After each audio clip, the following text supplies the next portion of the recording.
Hey, this is Jacob, and today I'll be showing you how to make this cool Kinect-like effect in Resolve's Fusion.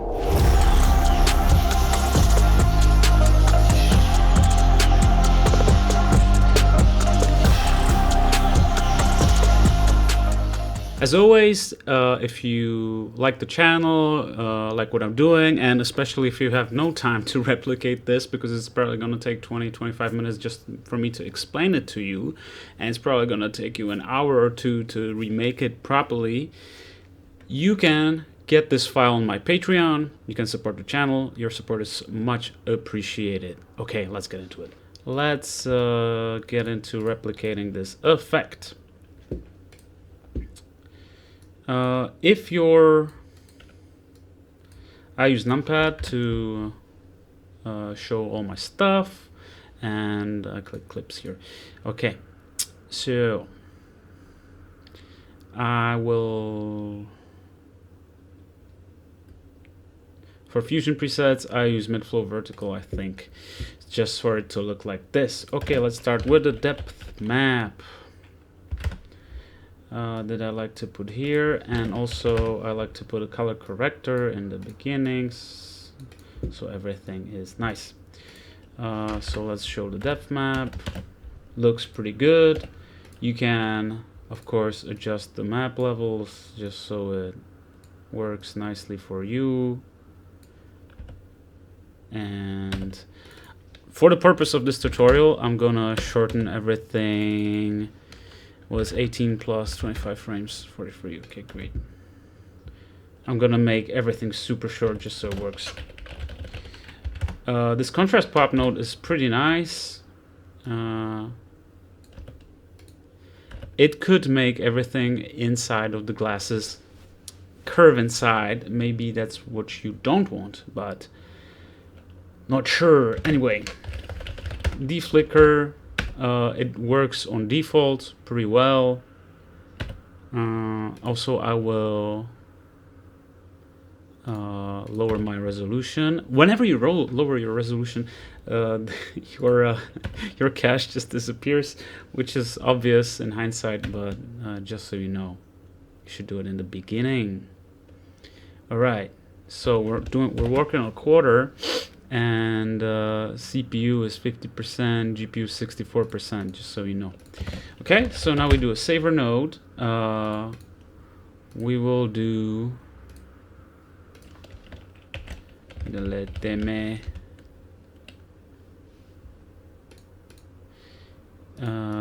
we will do displace delete, because this is just a tutorial, so I don't want to mix it up, and I think you should put a hash here. Okay, so once this is done, you go to Fusion and render all savers. As you can see, this is pretty fast because it's just a depth map. Okay, so now we'll merge with a loader, and we don't need this, we need this, and we don't need any of this. Okay, so now we should have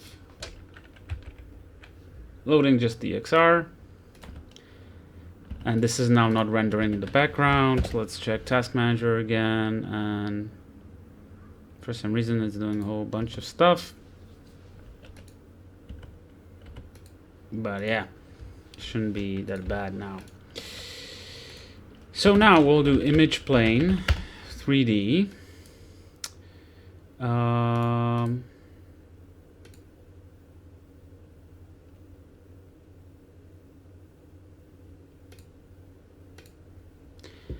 We will do merge 3D. We'll do camera, and we'll do light. Ambient light, and we'll put it here, and now that we watch it,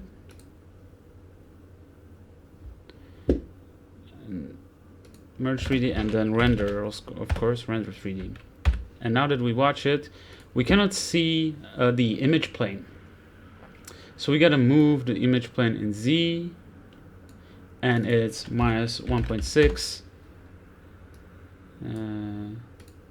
I think it should be. And this is basically us setting up the video in 3D. Nothing special. The special thing that it happens now, and it will be displace 3D, and we will use this to displace the image, as you can see, like so. So merge 3D looks like this. And now the displacement, the scale should not be that extreme. Okay. So now we're on image plane. And I'm not gonna lie, I gotta check the way I did it. Image plane 3D, and then controls. For some reason it's 200, 200. I don't know why there's no. Oh, because it's locked. Okay, and it's quick because, yeah, 20 by 20. And if you want to see the normals, which basically will show you where it's pointing, where the plane is pointing, and the normal is what you call it, not perpendicular. Yeah, perpendicular to the plane. So you will know where the particles are. So I highly recommend you do that. Cool. Then it's displaced. And now it's also intensive because we will do replicate 3D, and we will do 3D object or something. Well, what's it called?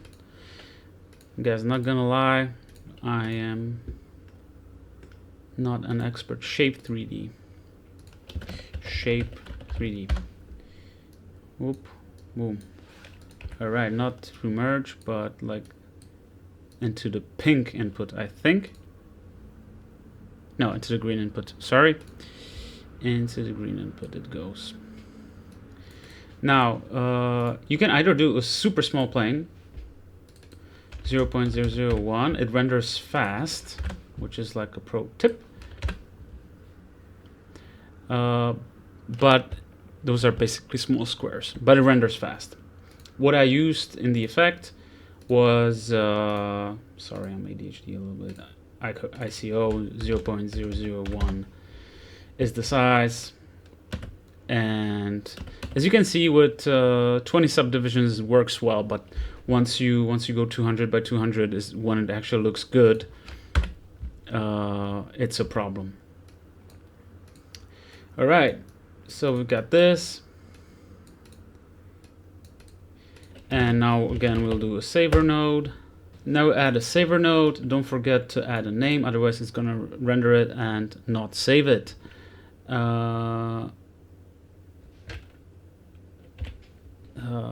Okay, now I think it should render all savers. Okay, merge, loader, displace, delete.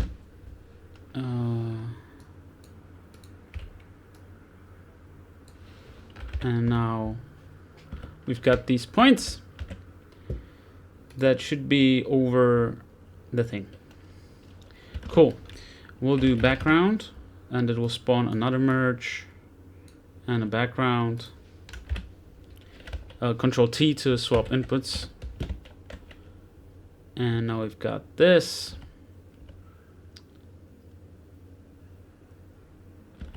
All right. So because the mesh is not like too thick, I will loading the mesh that I pre-prepared. The displays from the tutorial. No. All right. because we're playing it in very small resolution, it looks like bad, but like this it looks pretty good, but it's still showing me what I gave it. All right, I again swapped these inputs. All right, so now we're here.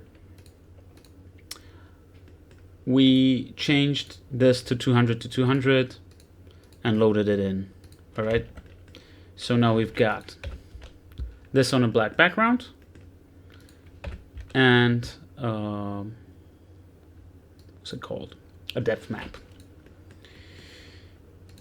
All right, so now we can merge it. That's why I got so many merges with the original image, which I think makes it is what makes it nice. Oops. I'm gonna add a nice little alt click just to make it nice. If your stuff is not snapping, you can go into arrange and select whatever works for you. Right, let's see what it looks like. I'm gonna put it to screen, so now it's on top of it. And also I don't want whatever is in the background. So basically, if I'm gonna take this and put it to luminance, it's only gonna show the points where the depth map is. So up top there will be the most visible, and there will be less visible on bottom. So it looks like this. You can blend it together a little. Now I'm not showing the whole thing because of render times. All right. And basically we can just go to media out,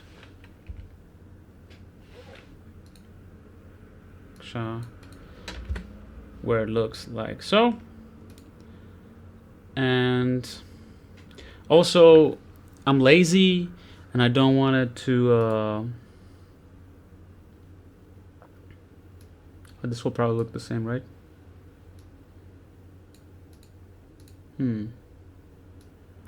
Because I'm lazy and I don't want to make another mask, I'm gonna merge it again. I'm gonna put a background in. Background. God damn it! Why does it show up here sometimes, man? I'm gonna put in another background. I'm gonna swap the inputs, and I'm gonna make this nice and organized, and I'm gonna also mask it. So now basically what I'm doing is masking the original image with this slapped on top. I don't think I actually have to do the masking here, but who cares? So I go here and I do the same thing in the settings. I say I want to use the luminance channel, and yeah, and this is why you see I put the color corrector on top of it, because this is not perfectly white and perfectly black. So if I go into the color corrector, like show you how it merges and show the color corrector and do a bunch of stuff, it's gonna look something like this. Cool. So this is the moment when we can go into post. I'm gonna loop it. Oops, I'm gonna loop it. All right. And here we did primaries. We should probably do a camera conversion. Oh, interesting.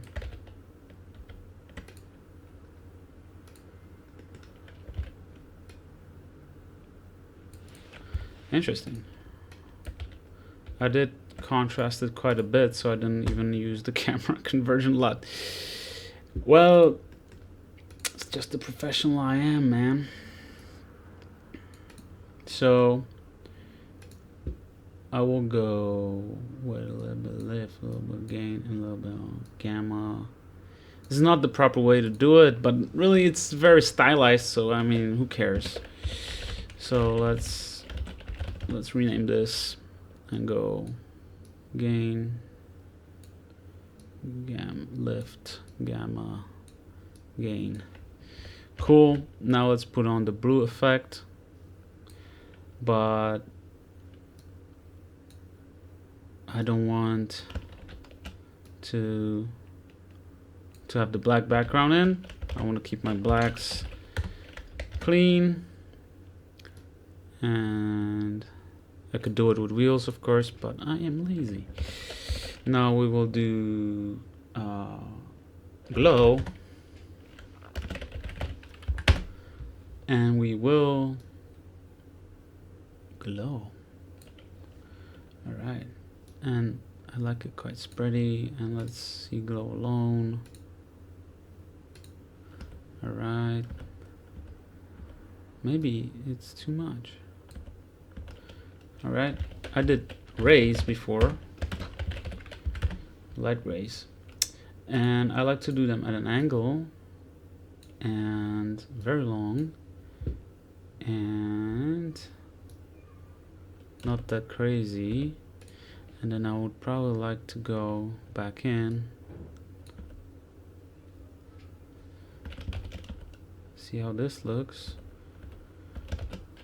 I don't like the blue. Should probably use my wheels, right? Since I have them. I'm looking greenish, maybe. Not that green. And then mess around with it a little bit. Alright, and I think I then did a desaturation. This is not the correct black and white conversion. So as you can see, this won't do much. But I did the desaturation, and then I put the blue in. Oops. And then I put the blue in just a little bit. It's just like the version I did. And then I did film grain. I know there's better film grain out there, but I don't care. So I usually put 16mm grain because it's quite visible. And yeah, that's it.